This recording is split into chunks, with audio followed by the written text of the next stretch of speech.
How to set error handling on any particular node in n8n.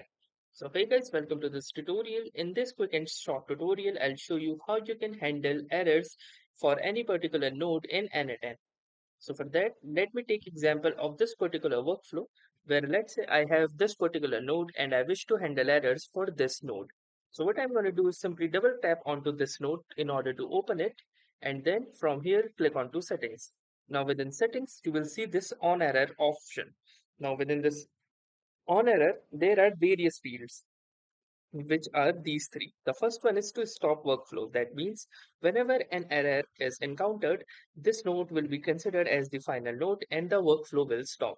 So it will basically halt execution and fail the workflow. Then we have this continue option. This means it will pass the error message as an item in the regular output and will continue with it with the next node.